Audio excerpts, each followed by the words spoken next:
Let me introduce you first. Um, Karen was a software engineer, a computer science teacher, a board member of the Computer Science Teachers Association, an education manager for the MIT App Inventor.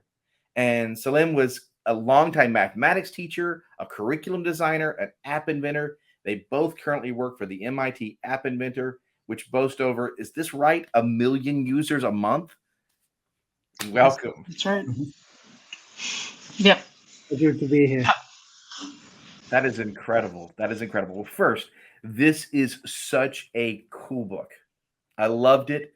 My son, who's 17, has already said, "Hey, Dad, I want that book when you're done." So he's already claimed it to let you know it is out of my possession after we're done today. It's Can great. you first tell us a little bit about the MIT Computer Science and Artificial Laboratory Intelligence Laboratory and the MIT App Inventor? Sure, I can start. So this the CSAIL, as it's more affectionately known, is just the Artificial Intelligence Laboratory at MIT. It's a very large group with many smaller groups within it, and both Selim and I work for the App Inventor group, which is led by Hal Abelson, a professor at MIT, and we worked with developers who work on the platform, develop the software that allows kids to learn how to code very easily. Both Selim and I worked on the education part of things, so doing things like writing books and writing curriculum and tutorials to help kids learn how to code with App Inventor. If I could just add to that, so even though our project is relatively new, maybe a little bit older than a decade, the tradition in MIT goes way back to Seymour Papert, who was sort of the father of constructionism, sort of creating things, doing things, and learning that way. And they were also the first ones to introduce logo.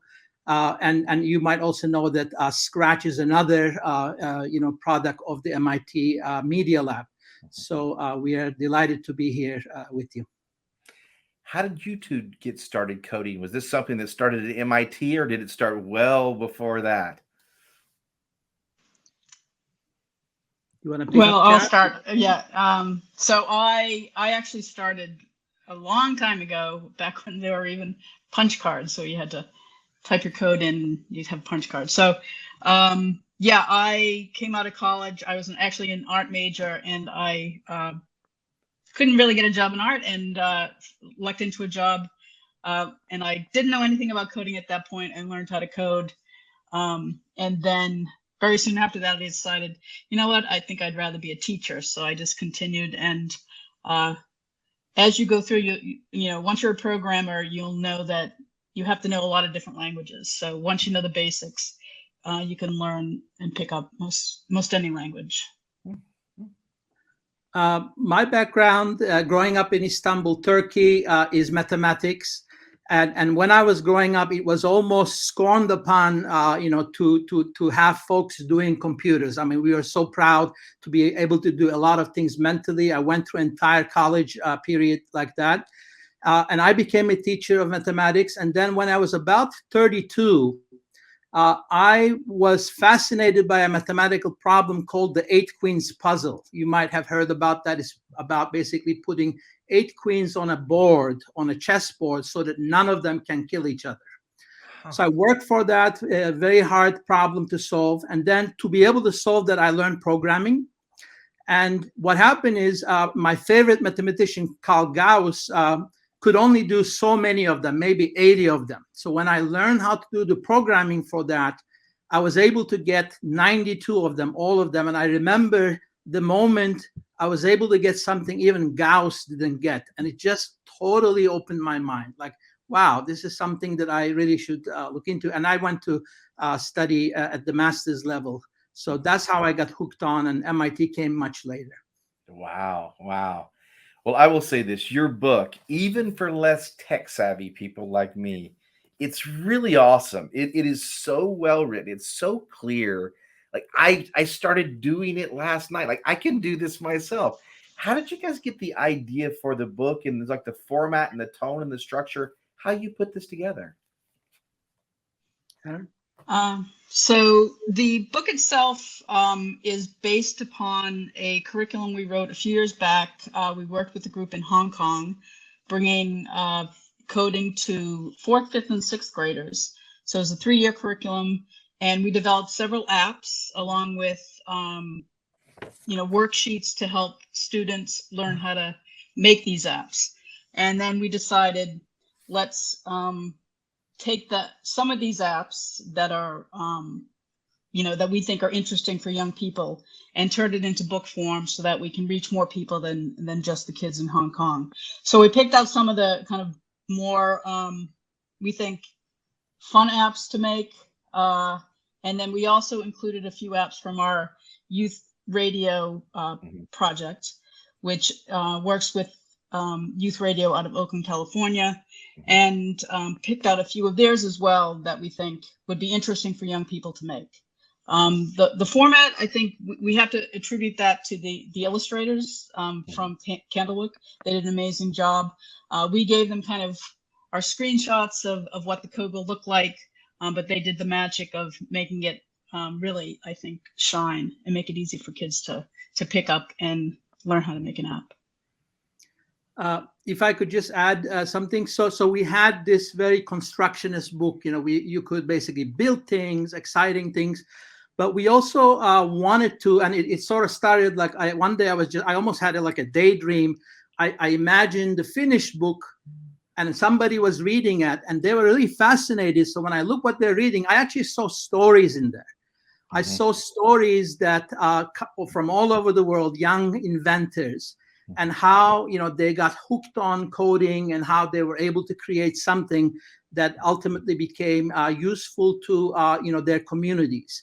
So that thought said, let's pull these folks that we already know from all over the world, and we came up with 6 stories at the end of every chapter. So together, I feel they create a very nice organic. You build a little bit, you read a little bit, build a little bit more, and then sort of open-ended. You could create your own apps. Well, Selim, that leads to my next question, which is this. I love the storytelling aspect of this. You guys really presented how some young people who created some amazing apps, and you tell their story.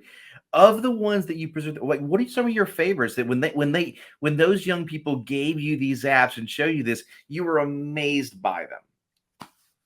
What were your favorites? I'll tell quickly. My favorite is called Hello Navi, where a bunch of girls, I believe in Texas, if I'm not mistaken, they had a blind classmate, and he was having a very difficult time navigating the buildings. And they figured out how to create an app that will take this student and allow this student to go through these hallways and find classes. So that's the one that has a really special place in my heart. And then they eventually met Obama. That also is a fascinating story. What's your favorite, Karen? Well, I want to say like these 6 are our favorites that we decided to put into the book because there's so many stories of young people and the great stuff they're making. Probably mine would be Chinmay, who's from India, and she made an app to help flood victims after people in her area, Chennai, were affected by that. So she went and did that, and then I actually got to meet her because she came to each year App Inventor has a summit at MIT, and she was 11 years old at the time, and she came and she just wowed everyone. At that point, she made a whole app that measured how much water you were using, and if you had a leaky faucet or something, how much water was being wasted.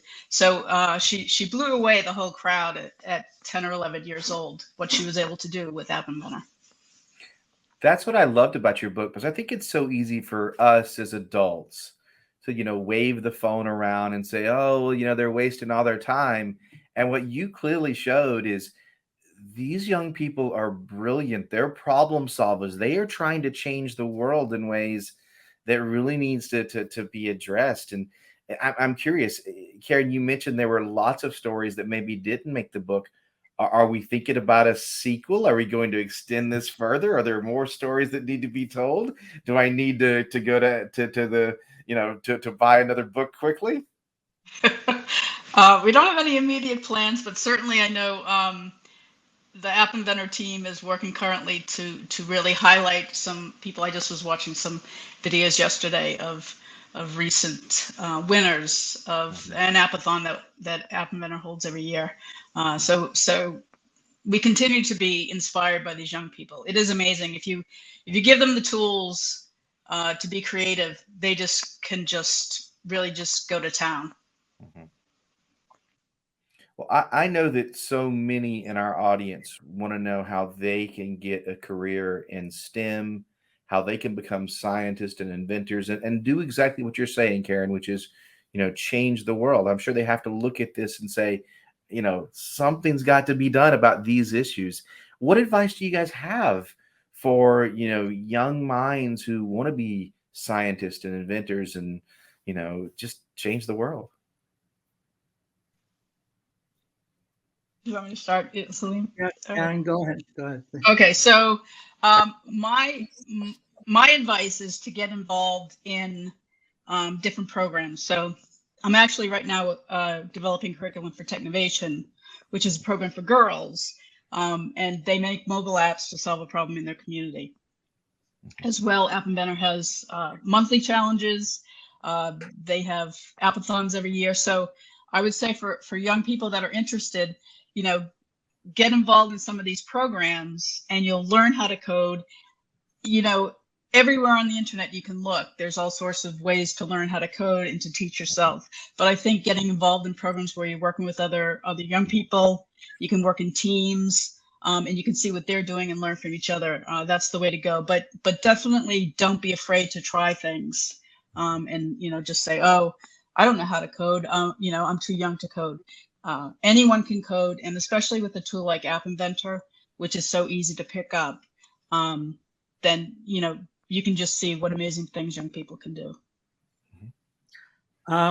My thought here is sort of inviting people to fall in love with difficult problems. Like everything I've done in life, I never said, oh, let me study computer science. It was always like, even in that example I gave, there was some problem that fascinated me, and somehow I felt that it could be solved. I just don't know how.